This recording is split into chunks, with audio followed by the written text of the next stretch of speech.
دنیا عجیب جنگی حالات کی طرف جا رہی ہے۔ ہر کوئی ایک دوسرے سے لڑنے کو تیار بیٹھا ہے۔ کوئی کفر اسلام کی جنگ لڑ رہا ہے، کوئی اقتدار کی جنگ لڑ رہا ہے، کوئی نام کی جنگ لڑ رہا ہے، کوئی اسرائیل اور امریکہ کی چاپلوسی کرتے ہوئے آخرکار انہی کے ہاتھوں فنا ہو رہا ہے۔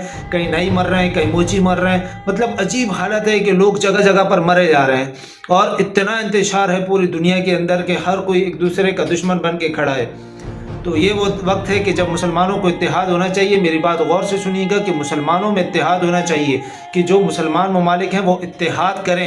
جو بھی مشرکین اور منافقین ہیں، جو لوگ بھی اسلام کی پیٹھ پر خنجر گھونپتے ہیں اور گھونپتے رہے ہیں اس سے پہلے، ان لوگوں کو اسلامی اقتدار سے نکال کر باہر کھڑا کرنے کا وقت آ چکا ہے۔ یہ ملک کے پاکستان جو چاروں طرف سے فتنے اور فساد کی لپیٹ میں ہے، کہیں انڈیا ہے، کہیں افغانستان ہے، کہیں ایران ہے، کہیں بحری بیڑوں کی سازشیں ہیں، لیکن یہ ملک پاکستان ایک ایسی دھرتی ہے کہ پوری دنیا کے مسلمانوں کی دلوں کی دھڑکن پاکستان ہے، پورے دنیا کے مسلمانوں کی آنکھوں کی ٹھنڈک پاکستان ہے، پوری دنیا کے مسلمانوں کی امید کا نام پاکستان ہے، پوری دنیا کے مسلمانوں کے سر کا فخریہ تاج پاکستان ہے۔ یہ پاکستان ایسی دھرتی ہے کہ جو ایک اسلام کا قلعہ ہے اور جس کی بنیاد لا الہ الا اللہ پر رکھی گئی ہے۔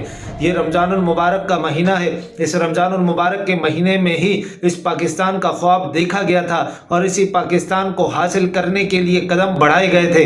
تو رمضان المبارک کے مہینے میں ہر بہن، ہر بھائی، ہر چھوٹا، ہر بوڑھا، ہر بچہ اس رمضان المبارک کے مہینے میں اس ملک کے خداداد پاکستان کی سلامتی کے لیے دعائیں کریں، اور جن محفوظ ہاتھوں میں یہ پاکستان ہے ان شیر دلیر جوانوں کے لیے بھی دعائیں کریں کہ جو سرحدوں پر کھڑے ہیں، اور آپ لوگ سکون کی نیند سو رہے ہیں اور اپنے گھروں میں بیٹھے ہیں، ٹی ویوں پر پوری دنیا کی جنگ دیکھ رہے ہیں، اور جب انڈیا کی دھمکیوں کی باری آتی ہے تو میمز دیکھ کر اور مذاق میں اڑا دیتے ہیں۔ یہ سکون جن جوانوں کے توفیل مجھے اور آپ کو ملا ہے، ان جوانوں کے لیے رات دن دعائیں کریں کہ اللہ پاک ان کی مدد و نصرت فرمائے، انہیں ثابت قدم رکھے، اور دنیا کفر کی آنکھوں کا کانٹا بنا کر رکھے، اور ان کا رعب دنیا کفر کے دلوں کے اندر ایک دبدبے کی طرح بٹھا کر رکھے۔